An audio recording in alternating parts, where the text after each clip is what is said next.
اور مجھے بھی یہی بتایا گیا، یہی دھول جھونکی گئی تھی اس فیملی کی جانب سے کہ اکرام گولی مار کر بھاگ گیا، مگر یہ حقیقت نہیں تھی۔ اکرام گولی مار کر بالکل بھی نہیں بھاگا تھا، اکرام گھر پر موجود تھا۔ اب ذرا حقیقت سن لیجئے کہ سینیریو اس ٹائم بنا کیا تھا۔ جب اس نے گولی ماری تھی تو گولی مارنے کے بعد تمام گھر والوں نے گولی کی آواز سننے کے بعد اکرام کو دبوچ لیا تھا، پکڑ لیا تھا، اور سب کو یہ بھی بتا دیا کہ میرے ساتھ اس کے تعلقات تھے، میں اس کو پسند کرتا ہوں، میں اس کو کسی کے نکاح میں نہیں دیکھ سکتا۔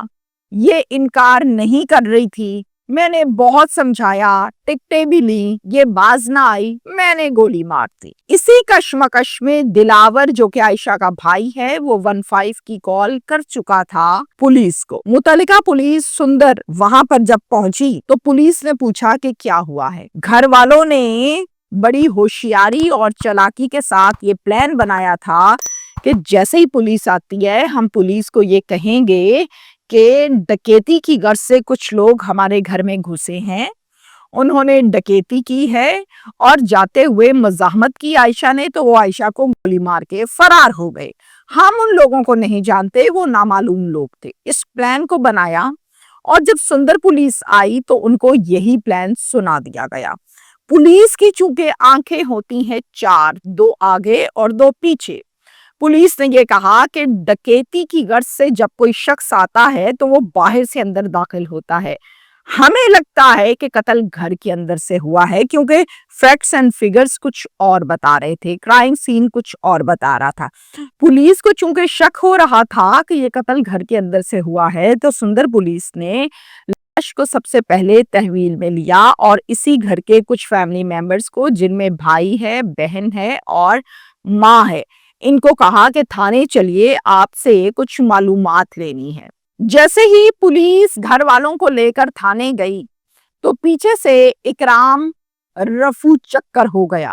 جب ان کو تھانے لے گئے تو تھانے میں لے جانے کے بعد ماں سے، بھائی سے اور بہن سے جب پولیس نے ٹیکٹیکل انداز میں سوالات کیے تو یہ بریک ہو گئے۔ وہ پلان جو انہوں نے گھر پہ سنایا تھا وہ محض جھوٹ پر مبنی تھا، پروپوگنڈا تھا۔ جب تمام ڈیٹیلز بتائیں اور تفصیلات پولیس نے جانی تو پھر ان میں سے آپس میں بیٹھ کے جو گٹ مٹ کی گئی وہ یہ تھی کہ اب اکرام کو پیش ہونا ہی پڑے گا۔ اکرام پیش نہیں ہوتا تو باقی فیملی ممبر بیٹھے ہیں تھانے میں، تو جناب پھر اکرام کو پیش کیا گیا، یعنی اکرام آ کے پیش ہوا۔ جب وہ پیش ہوا اور اس نے بھی اصل حقیقت بتائی اور فیملی نے بھی ساری اصل حقیقت بتائی تو پھر باقی فیملی ممبرز کو رہا کر دیا گیا۔ یہ ہے جناب وہ مہندی کی رات کی ساری بات، جس سے فیملی اب تک لگاتار پردہ ڈالتی ہی رہی۔ یہ وہ بات ہے جس میں جب دعائے مغفرت کر رہی تھی تو مجھے یہ کہا تھا ہم نے کسی میڈیا والے سے بات نہیں کرنی، نا نا نا نا نا نا نا نا، ہماری عزت رول گئی۔ یہ عزت رولی ہے، اس راز پر پردہ ڈالنا تھا، اصل وجہ یہ تھی۔ اس حرکت سے کتنے گھرانے اجڑے؟ نمبر 1 عائشہ متاثر ہوئے، بہت سے گھرانے متاثر بھی ہوئے، بہت سے اجڑے۔ نمبر 1 عائشہ اس دنیا سے چلے گی۔ نمبر 2 عائشہ کا یہ چونکہ بہنوئی ہے، اور بہنوئی کا مطلب ہے کہ اس کے گھر میں بہن ہے عائشہ کی، وہ بھی متاثر۔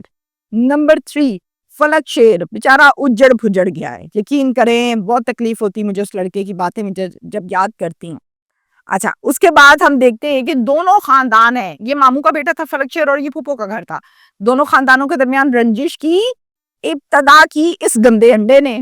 اب میری باتیں لوگوں کو بری لگیں گی کہ بولتی کیسے ہیں، حقیقت یہ ہے، ایک بندہ گندی حرکت کرتا ہے 2 خاندان اجڑ جاتے ہیں۔ پہلے دن سے جب میں ان کے گھر انٹرویو کرنے کے لیے گئی تھی، اس دن سے گھر والے اس قتل کو چھپانے کی بھرپور کوشش کر رہے تھے۔ میں نے 12 مرتبہ ریکویسٹ کی تھی، بات کی تھی کہ مجھے بتائیں تو صحیح، آپ کا نقصان ہو گیا ہے۔ آپ کو یاد ہے میں نے لاسٹ ویلاگ میں یہ کہا تھا کہ میں اختیار یہ رکھتی ہوں کہ میں کسی سے ریکویسٹ کروں، میں زبردستی کا اختیار نہیں رکھتی، لیکن اس کے باوجود، میری ریکویسٹ کے باوجود، میرے 12 ان سے ریکویسٹ کرنے کے باوجود ماں نے اور بہنوں نے بات نہیں کی تھی، اور یہی کہتے تھے نا نا نا نا اسی اجڑ گئے، اسی نہیں گل کرنی، اسی نہیں گل کرنی۔ میں نے کہا بھائی اللہ کی بندی بات تو کرو، کہ قتل ہو گیا یا تو نہیں ہوا قتل، بتا دو نہیں ہوا قتل، آپ لوگ جھوٹ بول رہے ہیں، نہیں قتل ہوا ہے، قتل ہوا ہے تو بتائیں، بتاتے کیوں نہیں؟ ہم بات نہیں کرنا چاہتے۔ جبکہ عائشہ کا جو بھائی دلاور ہے اور عائشہ کا جو والد ہے، بزرگ آدمی ہے، وہ بات کرنا چاہتے تھے، وہ میرے ساتھ کھڑے بھی ہوئے تھے، لیکن بیچ میں سے کچھ لوگ آئے، ان کو بازو سے گھسیٹا اور لے گئے۔ یہ حقیقت ہے۔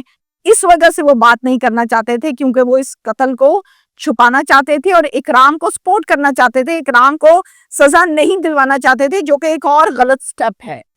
اچھا، اس کے ساتھ ساتھ میں آپ کو یہ بھی بتاؤں، آج کے اس ویلاگ میں میسج دوں گی، دیکھیں جو رشتہ اللہ بناتا ہے نا، وہی رشتہ ہوتا ہے۔ باقی کسی رشتے پہ اعتبار کرنے والا بے وقوف ہوتا ہے۔ ٹو دا پوائنٹ، دو ٹوک بات کروں گی۔ بہنوئی ہے وہ حلال ہے بہن کے اوپر، وہ ٹھیکیدار ہے بہن کے اوپر۔ باپ ہے وہ باپ ہی اچھا لگتا ہے، بھائی ہے وہ بھائی اچھا لگتا ہے۔ جب آپ بہنوئیوں کو مغز کے اوپر، سر کے اوپر بٹھاتے ہیں نا، گھروں کی سٹوریاں بتاتے ہیں، اپنا سکا سمجھتے ہیں، آپ کہتے ہیں جی نہیں نہیں نہیں، ایک اور پتر اللہ نے دیتا، کوئی پتر اللہ نے نہیں دیتا بھائی، اللہ نے وہی پتر دیتا ہے جڑا دنیا تے آیا سی ماں دے پیٹ چوں۔ ایسا کوئی پتر دنیا پہ نہیں آتا جو 3 کلموں کے بعد کہ میں پتر ہوں، نو نیور، ہو نہیں سکتا۔ ایکسٹرا عزت دینے کے بعد غلط ٹریک کا آغاز ہوتا ہے، اور وہ ٹریک چلتے چلتے چلتے اللہ نہ کرے توبہ استغفار، اس طرح کے کیسز ہوتے ہیں جو میں رپورٹ کر رہی ہوتی ہوں۔ بہنوئی کو بہنوئی سمجھیں، بہن کو بہن سمجھیں، باپ کو باپ سمجھیں، شوہر کو شوہر سمجھیں، محبوب کو گھر کے دروازے سے باہر سمجھیں اور وہیں پہ رکھیں۔ مہربانی آپ کی، تھینک یو۔